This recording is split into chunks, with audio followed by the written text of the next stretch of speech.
नमस्कार, आप देख रहे हैं दी पॉलिटिकल टॉक और मैं आपका दोस्त पुष्पेंद्र पांडे। एक चर्चा होती है नाथूराम गोडसे की। एक ऐसा व्यक्ति जिसने एक निहत्थे पर गोली चलाई, एक ऐसे निहत्थे पर जो भारत का कर्णधार था, एक ऐसे निहत्थे पर जिसकी उम्र बहुत ज़्यादा थी, जो बूढ़ा था, जो कमज़ोर था और जो प्रार्थना सभा में प्रार्थना करने जा रहा था। ये नाथूराम गोडसे है कौन और नाथूराम ने गांधी जी को गोली क्यों मारी? नाथूराम गोडसे के बारे में पहले जान लेते हैं। इसका जन्म 19 मई 1910 को विनायकराव गोडसे, जो इनके पिता थे, एक मराठी चित्पावन ब्राह्मण परिवार में हुआ था। उनके पिता विनायक बामनराव गोडसे एक डाक कर्मचारी थे। उनकी मां लक्ष्मी थी। जन्म के समय उनका नाम रामचंद्र था। एक दुर्भाग्यपूर्ण घटना के कारण नाथूराम को उनका नाम दिया गया था। जन्म से पहले उनके माता पिता के 3 बेटे और 1 बेटी थी। तीनों लड़कों की बचपन से ही मृत्यु हो गई। पुरुष बच्चों की लज्जित करने वाली एक अभिशाप के डर से युवा रामचंद्र को अपने जीवन के पहले कुछ वर्षों के लिए एक लड़की के रूप में पाला गया था।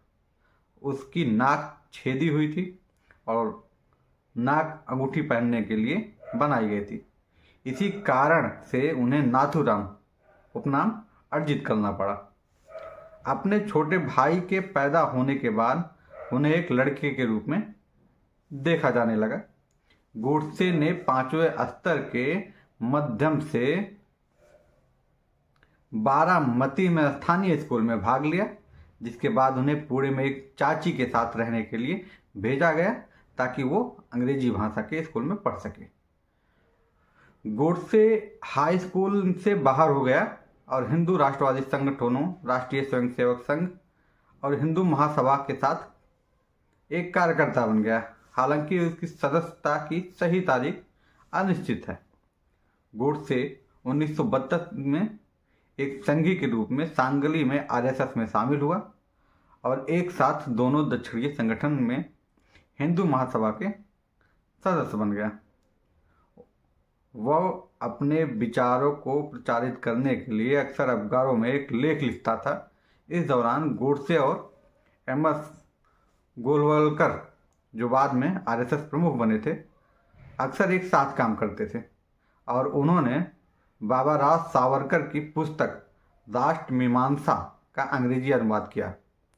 जब गोलवलकर ने इस अनुवाद को पूरा श्रेय लिया, तब दोनों के बीच में दरार आ गई। गोडसे ने विजयादशमी के दिन अपना संगठन हिंदू राष्ट्र दल, हालांकि वे आरएसएस और हिंदू महासभा के सदस्य बने रहे, उसको शुरुआत किया। 1946 में गोडसे ने भारत के विभाजन के मुद्दे पर आरएसएस को छोड़ने और हिंदू महासभा में जाने का दावा किया। हालांकि ऐतिहासिक स्रोतों से इस दावे को पुष्ट नहीं किया गया। कारवा द्वारा जनवरी 2020 में प्रकाशित एक जांच में पता चला कि वे अपने अंतिम दिनों तक गोडसे को आरएसएस के बैठकों में रिकॉर्ड में एक सदस्य के रूप में सूचीबद्ध किया गया, जो संगठन छोड़ने के लंबे समय बाद हुई थी। उनके परिवार में यह भी कहा गया कि उन्होंने कभी आरएसएस नहीं छोड़ा। इस बात पर प्रकाश डालते हुए उन्होंने आरएसएस के साथ साथ हिंदू महासभा की सदस्यता ली। अब आते हैं गोडसे ने गांधी जी को क्यों मारा। गिरफ्तार होने के बाद गोडसे ने गांधी के पुत्र देवदास गांधी को तब पहचान लिया था जब गोडसे से मिलने थाने पहुंचे थे। इस मुलाकात का जिक्र नाथूराम के भाई और सह अभियुक्त गोपाल गोडसे ने अपनी किताब गांधी वध क्यों में किया है। गोपाल गोडसे को फांसी नहीं हुई, कैद की सजा हुई थी जब देवदास गांधी पिता की हत्या के बाद संसद मार्ग स्थित पुलिस थाने पहुंचे थे। तब नाथूराम गोडसे ने उन्हें पहचान लिया था।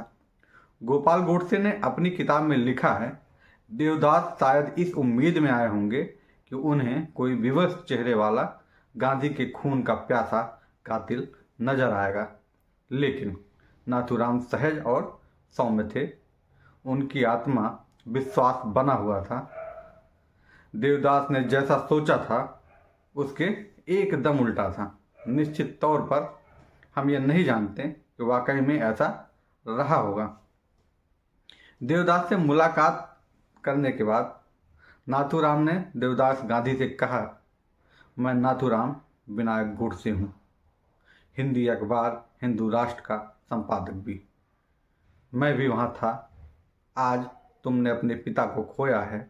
मेरी वजह से तुम्हें दुख पहुँचा है।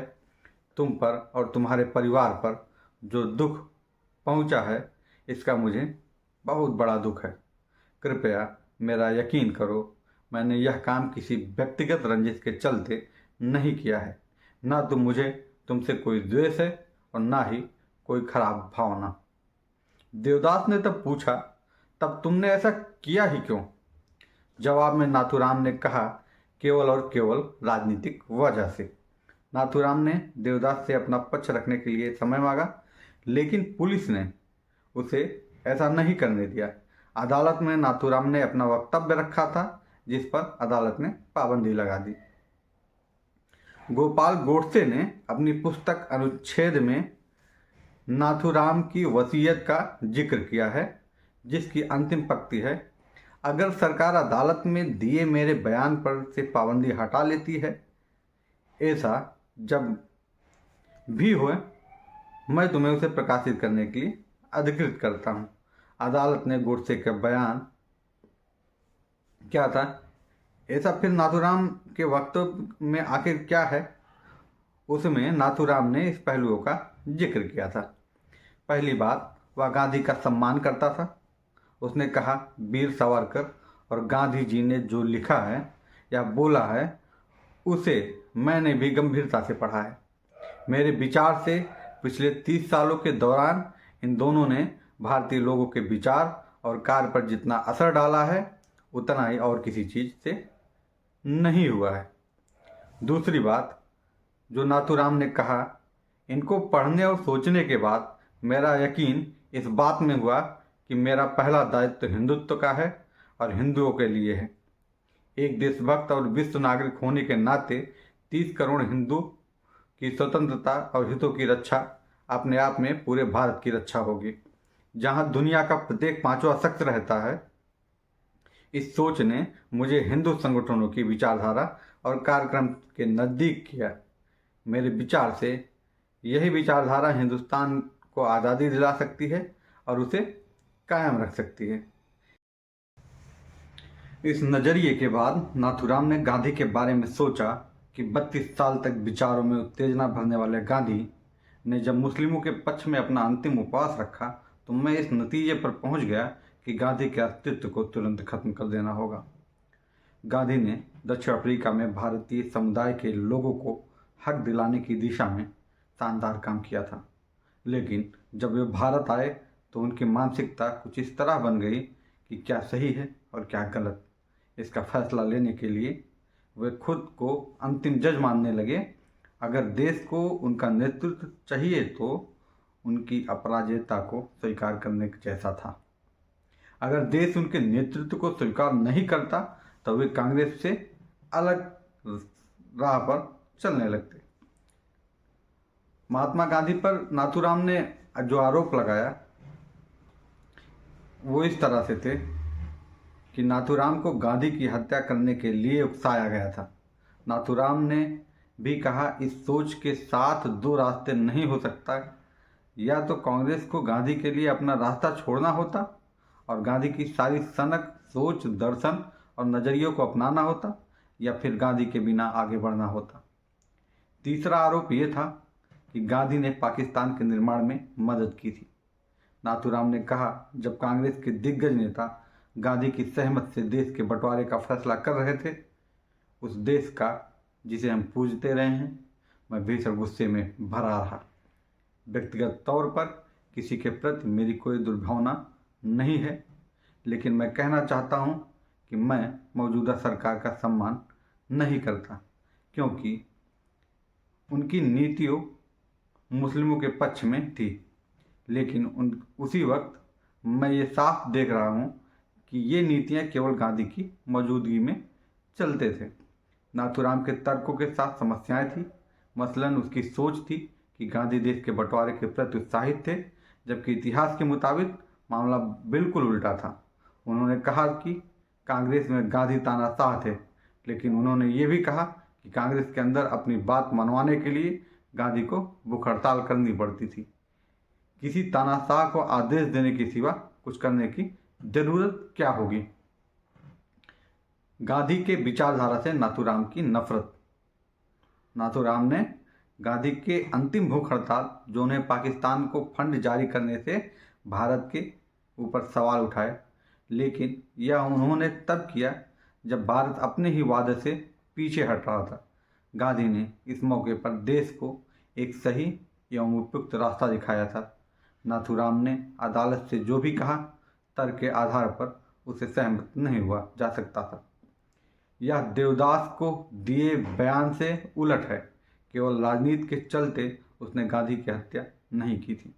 वह गांधी की धर्मनिरपेक्षता विचार से नफरत करता था। यह वास्तविक हिंदू धर्म के भाव के बिल्कुल उलट था और राष्ट्रीय स्वयंसेवक ने उसका ब्रेन वॉश किया था। वास्तविकता यह है कि गांधी का कोई भी रास्ता या तरीका ऐसा नहीं है जिस पर सवाल उठाए जा सकते हैं। यह वजह है कि देश के बाद एक राजनेता के तौर पर उनकी वैश्विक साख कायम है। 1949 में गांधी के बारे में जॉर्ज ऑरवेल ने लिखा था, संदर्भ बोध के लिहाज से कोई गांधी के प्रति वैमनस्य रख सकता है, जैसा कि मैं महसूस कर रहा हूँ। कोई उनके महात्मा होने के दावे को भी खारिज कर सकता है। कोई साधुता के आदर्श के तौर पर ही खारिज कर सकता है और इसलिए ये मान सकता है कि गांधी का मूल भाव मानव विरोधी और प्रतिक्रियावादी था। लेकिन एक राजनेता के तौर पर देखने पर और मौजूदा समय के दूसरे तमाम राजनेताओं से तुलना करने पर हम पाते हैं कि वे अपने पीछे कितना सुगंधित एहसास छोड़ गए हैं। 2015 में गांधी के बारे में आज भी यही सत्य है, जब नाथूराम गोडसे की शिकायतों समय को धुंध में गायब हो चुकी हैं। गोडसे को पंजाब उच्च न्यायालय पीटरहाफ शिमला में परीक्षण के लिए रखा गया था। 8 नवंबर 1949 को उन्हें मौत की सज़ा सुनाई गई। यद्यपि गांधी के 2 पुत्रों मणिलाल गांधी और रामदास गांधी द्वारा सज़ा कम करने की दलील दी गई थी, लेकिन उन्हें भारत के प्रधानमंत्री जवाहरलाल नेहरू, उप प्रधानमंत्री वल्लभ भाई पटेल और गवर्नर जनरल चक्रवर्ती राजागोपालाचारी और गोडसे ने अंबाला में फांसी दे दी गई। 15 नवंबर 1949 को जेल में ही गोडसे को फांसी दी गई थी। गांधी की हत्या पर लाखों भारतीयों ने शोक जताया। हिंदू महासभा को आलोचित किया गया और राष्ट्रीय स्वयंसेवक संघ पर अस्थायी रूप से प्रतिबंध लगा दिया गया। आरएसएस ने गोडसे के साथ किसी भी तरीके से संबंध से लगातार इनकार किया है। इसने कहा है कि गोडसे ने 1930 के दशक के मध्य में आरएसएस छोड़ दिया। हालांकि नाथूराम गोडसे के भाई गोपाल गोडसे ने कहा कि सभी गोडसे भाई हत्या के समय आरएसएस के सदस्य थे और उन्हें आरएसएस को गोडसे का पल्ला झाड़ने के लिए दोषी ठहराया। गोडसे के परिवार के अन्य सदस्यों ने भी इस बात से इनकार किया कि उन्होंने कभी आरएसएस छोड़ा था। वह मरते दम तक बौद्धिक कार्यवाहक बने रहे। 2014 में भारतीय जनता पार्टी के सत्ता में आने के बाद हिंदू महासभा ने गोडसे के पुनर्वास और उसके एक देशभक्त के रूप में चित्रित करने के प्रयास शुरू कर दिए थे। इससे प्रधानमंत्री नरेंद्र मोदी से गोडसे का भंडाफोड़ करने का अनुरोध किया गया। भाजपा ने 30 जनवरी 2015 को गांधी की पुण्यतिथि पर रिलीज किए गए एक डॉक्यूमेंट्री फिल्म देशभक्त नाथूराम गोडसे बनाई। गोडसे को लेकर मंदिर बनाई और 30 जनवरी को शौर्य दिवस के रूप में मनाने की कोशिश हुई। डॉक्यूमेंट्री फिल्म पर प्रतिबंध लगाने के लिए पूरे कोर्ट में एक सिविल सूट दायर किया गया था। मई 2019 में भारतीय चुनाव के अंतिम चरण तक भोपाल से भाजपा उम्मीदवार प्रज्ञा ठाकुर ने गोडसे को देशभक्त कहा, तो उनकी आलोचना होना शुरू हुई। बाद में उनके माफ़ी मांगने पर यह मामला शांत हुआ। भारत में हिंदू राष्ट्रवाद अधिक व्यापक होने के साथ साथ गोडसे की मूर्तियों और मंदिरों का निर्माण किया जा रहा है। उनके नाम पर मेरठ शहर का नाम बदलने का प्रस्ताव रखा गया था, लेकिन जिलाधिकारी द्वारा इस तरह के नाम पर परिवर्तन की संभावना से खारिज कर दिया। क्या महात्मा गांधी के ऊपर दिए गए तर्कों से गोडसे को सही ठहराना ठीक है? क्या एक ऐसा व्यक्तित्व जिसने देश के लिए सर्वस्व न्यौछावर कर दिया, जिसने देश को बनाने के लिए अपना सब कुछ दे दिया, उसके ऊपर कालिख पोतना सही रहेगा? गोडसे तब भी गलत था, गोडसे आज भी गलत है। गोडसे ने गांधी को केवल इस वजह से मारा क्योंकि वो राजनीति में कुछ करना चाहता था। राजनीतिक विचारों से अगर महात्मा गांधी को देखें तो सभी की एकजुटता महात्मा गांधी का प्रथम ध्येय था। महात्मा गांधी कभी नहीं चाहते थे भारत और पाकिस्तान बिखर कर दो अलग देश बन जाएं। महात्मा गांधी चाहते थे कि भारत और पाकिस्तान एक ही देश रहे। बंटवारा तो प्रथम गवर्नर जनरल लॉर्ड माउंटबेटन के कार्यकाल में हुआ। वो जनरल डायर के बहकावे पर मोहम्मद अली जिन्ना जब पाकिस्तान की मांग कर बैठे तो 13 बार सहमति के लिए गांधी जी के ही दबाव से पटेल जी गवर्नर के पास गए, मगर कोई लिखित आदेश न मिलने के कारण भारत और पाकिस्तान को बांटने का प्रस्ताव लॉर्ड माउंटबेटन ने किया और भारत पाकिस्तान के 2 टुकड़े हो गए। अगले वीडियो में फिर मिलेंगे, तब तक के लिए इजाज़त दीजिए। एक नए टॉपिक के साथ, एक नए जोश के साथ। लाइक करिए, सब्सक्राइब करिए और चैनल को शेयर करिए। धन्यवाद, नमस्कार।